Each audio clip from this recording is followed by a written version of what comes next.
жеңкілдеп жатыр. Өте керемет. Барлықтарыңа сәлем. Бүгінгі түсірілімдерде сіздерге кезекті өте керемет зерттеу жұмыстарын жүргізбекшімін. Ол ең бірінші алмаға байланысты болады. Менде мына жерде алма өсіп тұр. Уже неше жыл болғанын білмеймін. 7 жылдан кеткен шығар.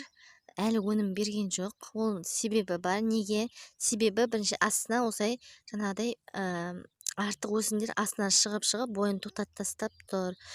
Күзде ғана мен барлығын алып тастаған едім. Міне көріп тұрсаңыздар, қайттан барлығында жаңағыдай қайттан алма талдарын шоқтары өсіп кеткен. Енді сіздерге мен қандай зерттеу жұмыстарын көрсетемін, соны айтайын.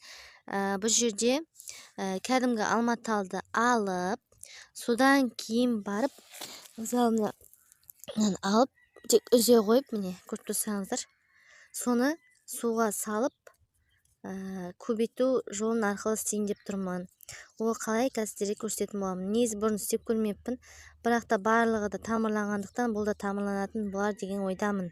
Себебі олар қазіргі кезде жас, әрі тез жаңағыдай көнгіш болады. Сол себепті, бірақ алма талды көбісі айтады, мен жинақ қойдым. Көбісі айтады, ондай неге келмейді деп. Енді қараңыздар, мен барлығын дайындап қойдым. Ендігі кезекте мен суға не істеу үшін дайындауым қажет. Ол үшін қазір көрсетемін. Ол үшін міне қараңыздар. Көлеңкі жерге отырдым, өте күн ыстық. Мына жерде міне қараңыздар. Барлығын кішкене не істеп қойдым, соңғырап қалды. Міне. Енді мынандай үлкендер бар арнайы. Сол үлкендерді мен мына жерін жайлап, пышақ болса пышақ, болмаса мына қайшымен сыртын ашу керек. Ол не үшін? Яғни тамыр шығу мақсаты үшін ашып шығуымыз керек. Міне ашыдым. Мықты ондай не қылып ашқан жоқ. Сіздер көрініп тұр ма міне? Бұлдырылап тұр, фокус жасамай тұр.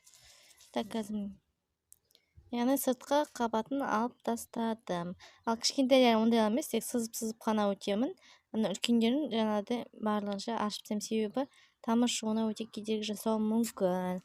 Оған дейін мен жаңа жүзімдерді істедім, бірақ нені әлі істеген жоқпын, сол себептен. Мыналарды тек сәл-сәл бүйтіп сызып қана өтемін. Мысалы, көрсетейін, маған бір қолмен ыңғайсыз. Мысалы, алма тал болса, қолмен де істеп шығуға, мынандай қылып бүйтіп сызып шығамыз. Асты осылай. Осылай тек сызып шығсаңыздар. Болды, түсіп кетті. Мынандай кішкентайлар бар, бұл кішкентайын арнайы басқа бөлек ыдысқа шейін дым істемейді, осылай салып көремін қалай болады екен. Қазір көрсетемін. Міндетті түрде канемен қосамын, себебі олсыз болмайды.